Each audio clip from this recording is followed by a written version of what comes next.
Año 180 después de Cristo. Un invierno crudo y largo se desvanece en la frontera norte del imperio. En un campamento militar de Vindobona, hoy Viena, el emperador Marco Aurelio yace debilitado. Su cuerpo desgastado por una fiebre que lleva días ardiendo y que ha empeorado velozmente. Los médicos observan con preocupación. Saben que el emperador, con sus casi 60 años y de constitución frágil, enfrenta la peste antonina, esa plaga devastadora que ha acosado al imperio por 14 años y que posiblemente sea viruela.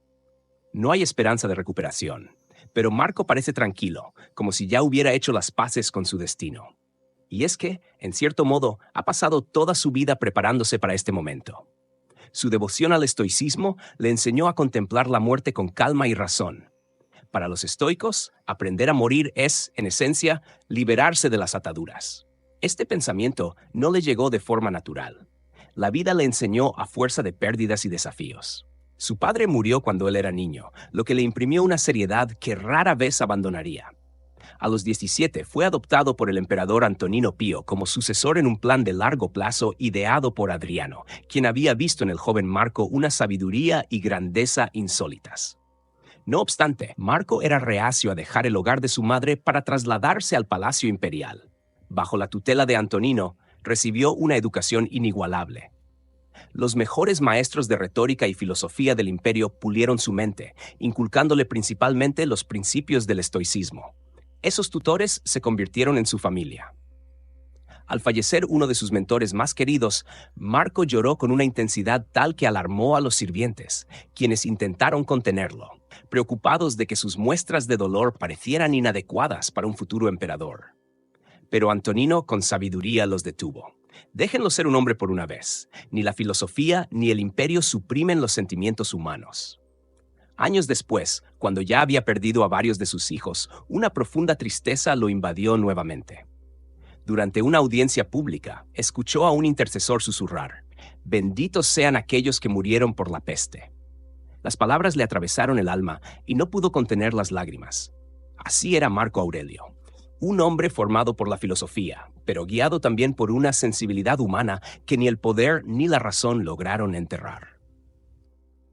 Marco siempre fue un hombre naturalmente afectuoso, y cada pérdida le dolía como un puñal.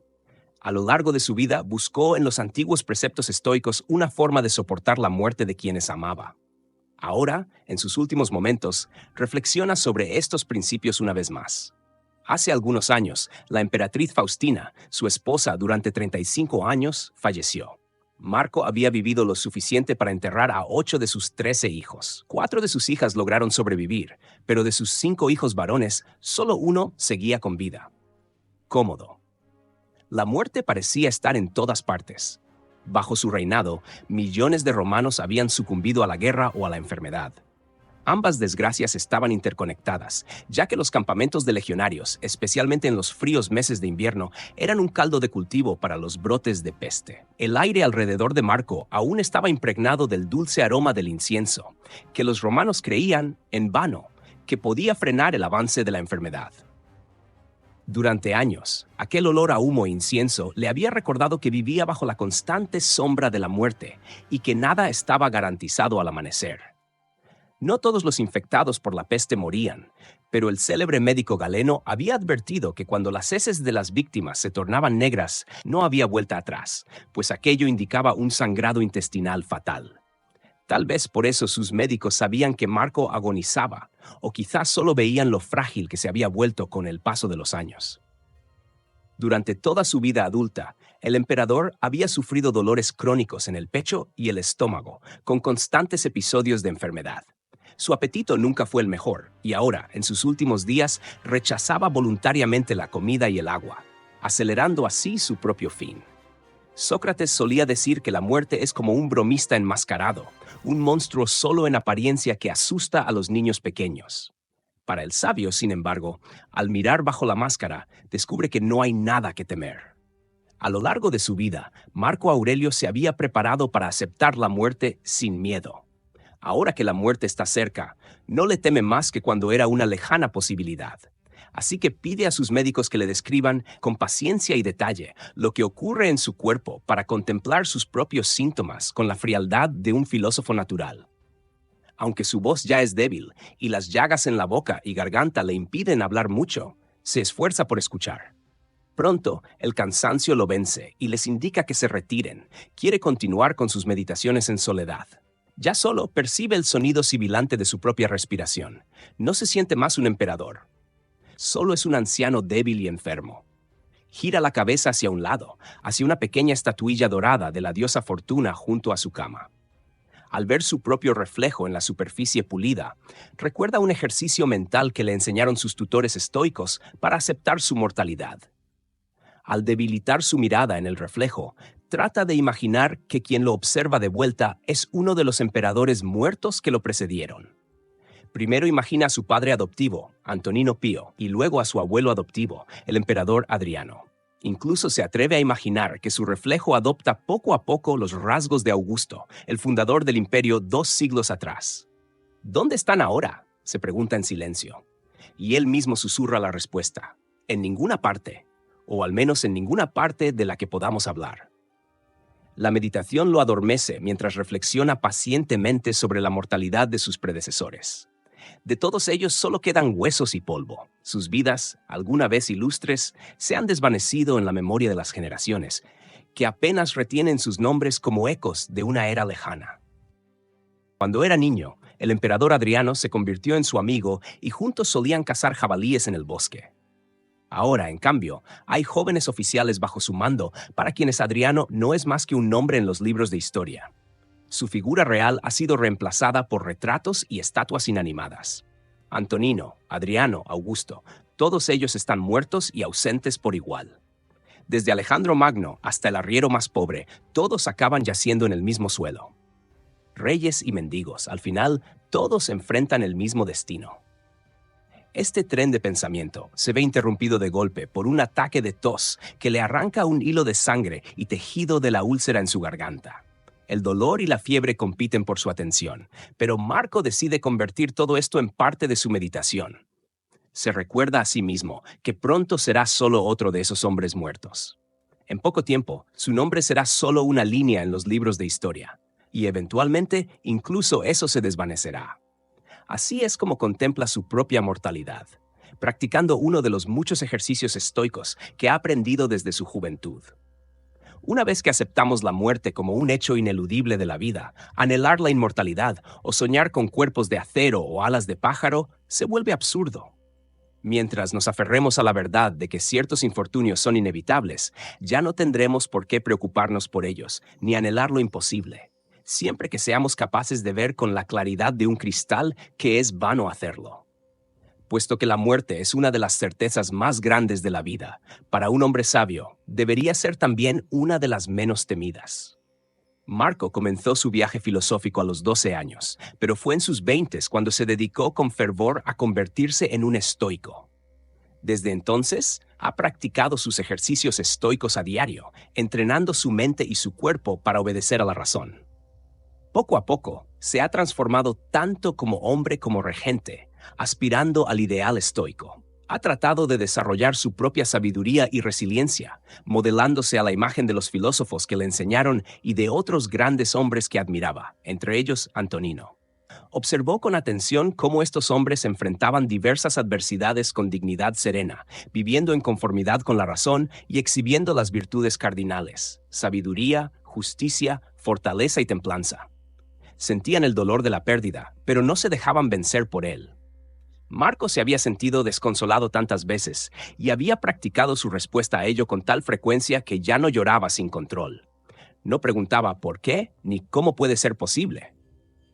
Ni siquiera albergaba tales pensamientos.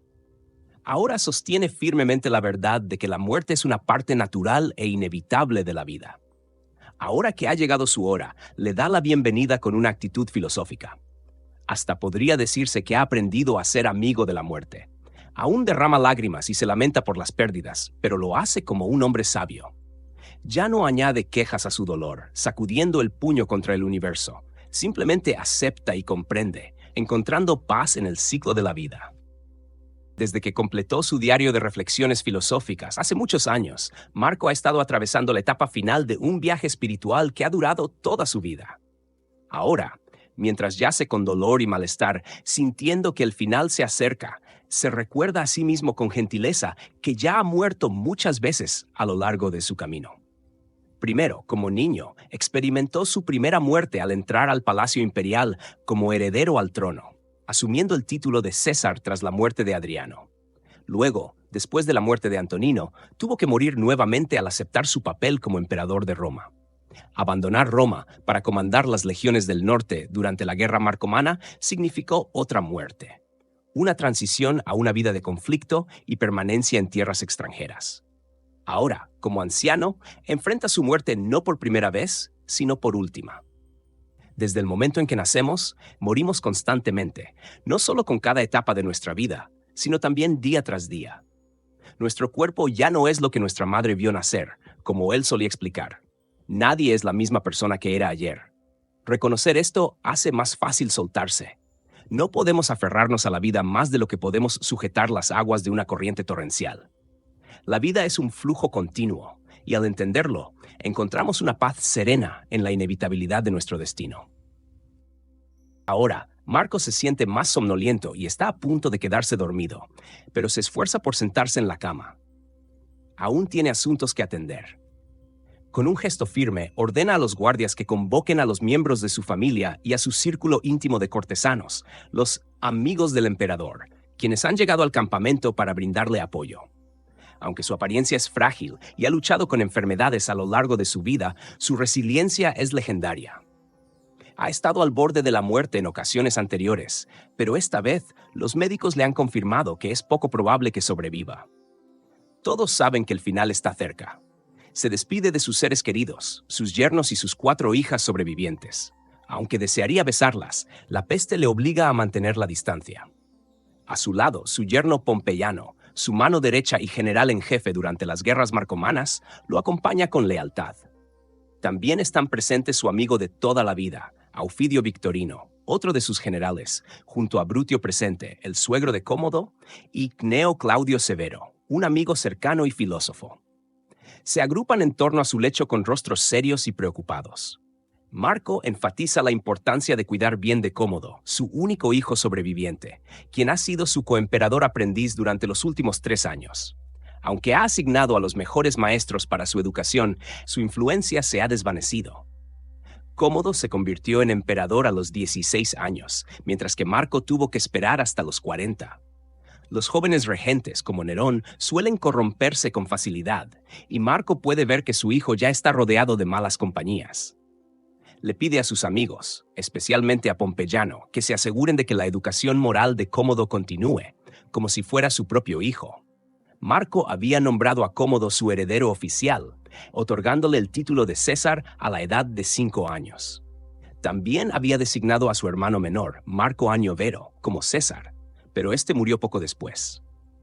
Marco había soñado con que los dos reinaran juntos algún día. Sin embargo, cualquier plan de sucesión acordado con el Senado es frágil. En el apogeo de la peste, cuando estalló la Primera Guerra Marcomana, se volvió crucial tener un heredero designado para la estabilidad de Roma, en caso de que un usurpador intentara tomar el trono. 5 años atrás, durante una enfermedad grave, se esparcieron rumores de que Marco había muerto. Su general más poderoso en las provincias del este, Avidio Casio, fue proclamado emperador por la legión egipcia, lo que desató una breve guerra civil. Marco ordenó de inmediato que Cómodo fuera llevado a la frontera norte para asumir la toga virilis, marcando así su paso a la adultez. Después de sofocar la rebelión, se apresuró a nombrar a Cómodo emperador. Si hubiera muerto sin un heredero, otra guerra civil habría sido inevitable. Reemplazar a Cómodo con un regente en ese momento habría dejado al imperio vulnerable. Las tribus del norte podrían haber aprovechado la oportunidad para renovar sus ataques, y una nueva invasión significaría el fin de Roma.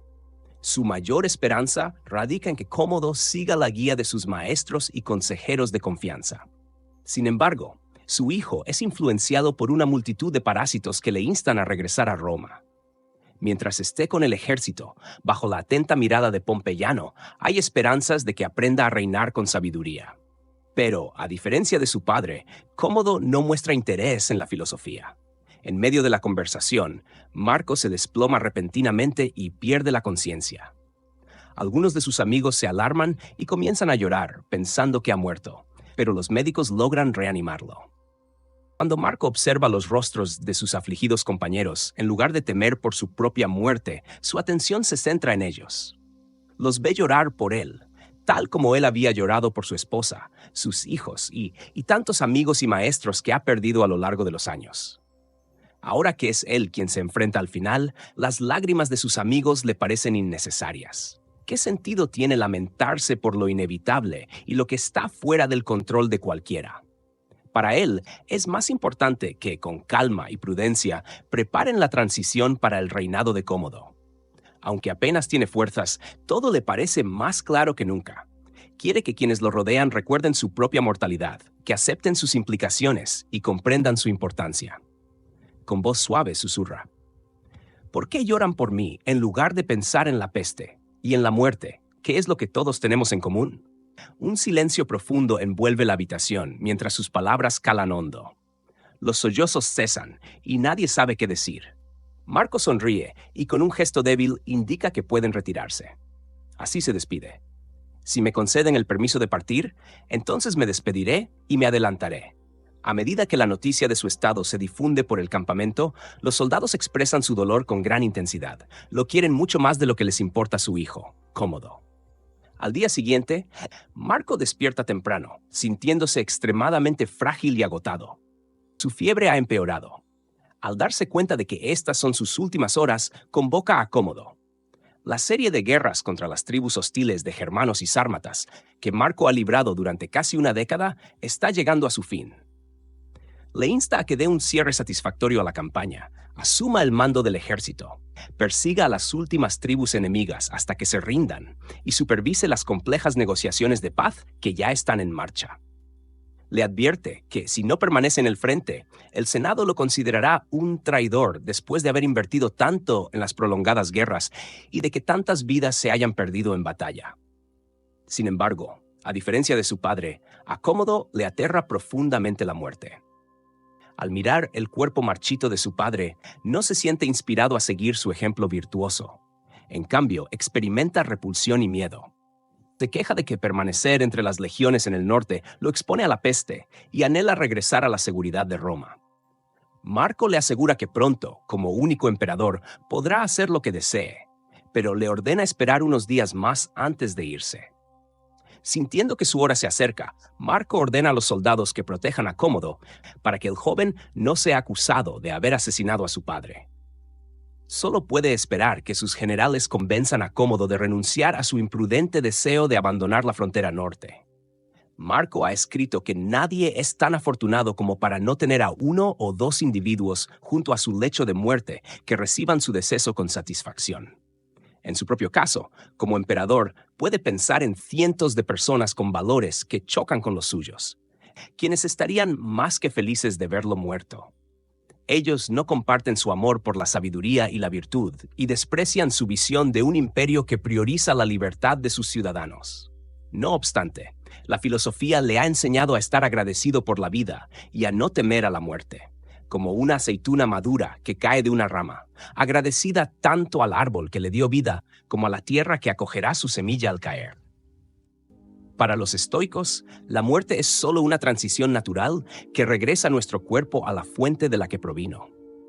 Por esa razón, en el funeral de Marco, la gente no dirá que lo han perdido, sino que ha sido devuelto a los dioses y a la naturaleza. Quizás sus amigos expresaron este sentimiento en sus elogios, resonando con las enseñanzas estoicas que él tanto apreciaba. Nunca se debe afirmar que se ha perdido algo, nos recuerdan. Simplemente ha regresado a la naturaleza. Desgraciadamente, Cómodo se ha rodeado de aduladores que continuamente le instan a volver a casa, donde pueden disfrutar de lujos. ¿Por qué seguir bebiendo este gélido lodo, señor César, cuando podríamos estar de vuelta en Roma, disfrutando de agua pura que corre fría o caliente? Solo Pompeyano, el mayor de sus consejeros, se atreve a confrontarlo y le advierte que dejar la guerra inconclusa sería un desastre y un peligro. Al igual que Marco, Pompeyano sostiene que el enemigo verá la retirada como una cobardía, lo que les dará confianza para futuras sublevaciones. Además, el Senado interpretará esto como incompetencia. Aunque Cómodo se convence por un breve tiempo, la tentación de Roma resulta ser demasiado fuerte. Le da a Pompeyano la excusa de que debe regresar en caso de que un usurpador surja repentinamente y planee una revuelta en su ausencia. Tras la muerte de Marco, Cómodo apura la conclusión de la guerra, pagando enormes sobornos a los líderes de las tribus germánicas y sármatas hostiles. Huir de los campamentos del ejército socava de inmediato cualquier credibilidad que pudiera tener con las tropas, que eran firmemente leales a su padre. En lugar de eso, debe buscar respaldo entre la población de Roma, utilizando gestos extravagantes para complacer a las masas y ganar popularidad, comportándose cada vez más como una celebridad en lugar de un regente sabio y benevolente. Los estoicos observan que aquellos que se sienten más desesperados por escapar de la muerte a menudo terminan corriendo directamente hacia sus brazos. Y esto parece ser el caso de Cómodo. Marco vivió hasta los 58 años, a pesar de su fragilidad, enfermedades y las duras condiciones que soportó al frente de las legiones del norte. En contraste, Cómodo se encontraba destinado a una espiral de paranoia y violencia tras repetidos intentos de asesinato. Eventualmente, sus enemigos en Roma logran su objetivo y lo matan cuando apenas tiene 31 años. Ninguna cantidad de escoltas, como solía decir Marco, es suficiente para proteger a un regente que no se ha ganado el favor de sus súbditos. La elección del sucesor por parte de un emperador es una parte crucial de su legado. Sin embargo, los estoicos enseñan que no podemos controlar las acciones de los demás, y hasta los maestros más sabios, como Sócrates, tienen hijos y estudiantes rebeldes. Se cuenta que cuando Stilpon, un filósofo de la escuela de Megara y precursor del estoicismo, fue criticado por el comportamiento vergonzoso de su hija, respondió que las acciones de ella no le traían más deshonor que el que sus propias acciones le otorgaban a ella. De manera similar, el verdadero legado de Marco no sería su hijo, Cómodo, sino la inspiración que su carácter y filosofía brindarían a las generaciones venideras. Como todo estoico, creía firmemente que la virtud debía ser su propia recompensa. Además, aceptaba con resignación que los eventos de la vida, y aún más los que ocurren después de la muerte, nunca dependen completamente de nosotros. Sin embargo, los estoicos enseñan que el hombre sabio siente un impulso natural de escribir libros que ayuden a los demás. En algún momento durante su primera campaña en la frontera norte, apartado de sus queridos maestros y amigos estoicos en Roma, Marco comenzó a plasmar sus reflexiones filosóficas en una serie de notas y máximas breves. Es probable que esto sucediera poco después de la muerte de su principal tutor, Junio Rústico. Quizás encontró en la escritura una forma de enfrentar su duelo, convirtiéndose en su propio maestro y sustituto de las conversaciones con Rústico. Esta colección de reflexiones se conoce hoy como Meditaciones. Cómo sobrevivieron esos textos es un misterio. Podría ser que cayeran en manos de Cómodo, a menos que Marco los legara a alguien más. Quizá cambiaron de manos en su última reunión con los cortesanos. Decepcionado por el comportamiento irresponsable de su hijo, el emperador agonizante confiaba en que al menos uno de sus amigos de confianza cuidaba de las meditaciones, su verdadero legado para las futuras generaciones. Así, en su lecho de muerte, Marco llamó al joven oficial de la Guardia Nocturna y se acercó para susurrarle algo al oído con dificultad.